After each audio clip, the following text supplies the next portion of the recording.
मन फ़तर साइमन कान मग़फ़िरतन लिज़ुनूबिही व इत्क़ु रक़बतिही मिनन नार।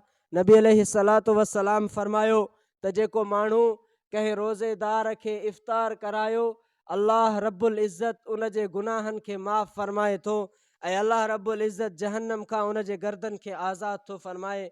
वकान लहू मिस्रु अजरिही मिन गैरिही अन युंतक़स मिन अजरिही शैउन। नबी अलैहिस्सलातु वस्सलाम फरमायो जंहिं रोज़ेदार खे माण्हू इफ़्तार कराए थो, उन रोज़ेदार जे रोज़े जेतिरो उन खे इफ़्तार कराईंदड़ खे अल्लाह रब्बुल इज़्ज़त अजरो सवाब अता फरमाए थो, पर अल्लाह रब्बुल इज़्ज़त उन रोज़ेदार जे सवाब खे बि नथो कुटाए। क़ालू लैस कुलना यजिदु मा युफ़्तिरु साइम।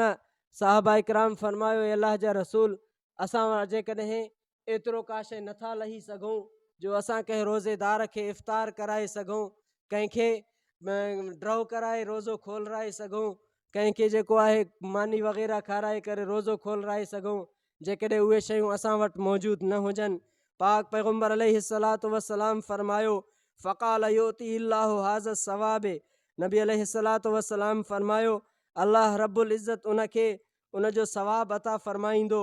मन फ़तर साइमन अला तमरतिन औ शरबत माइन। नबी अलैहिस्सलातु वस्सलाम फरमायो जेको कंहिं रोज़ेदार खे पाणी जो ढुक पीआरियो, उन ते रोज़ो खोलराई बि अल्लाह रब्बुल इज़्ज़त ओतिरो उन खे अजरो सवाब अता फरमाए थो जेतिरो रोज़ो रखण जे करे रोज़ेदार खे अल्लाह पाक सवाब अता फरमाए थो। या खीर जो गिलास लस्सी जो गिलास उन खे पीआरे करे रोज़ो खोलराए, या जेको आहे खारक हिकिड़ो खाराए करे उन खे खारक ॾेई करे उन खे रोज़ो इफ़्तार थो कराए, ऐं मज़क़त लबनिन या खीर जो जेको आहे ढुक उन खे पीआरे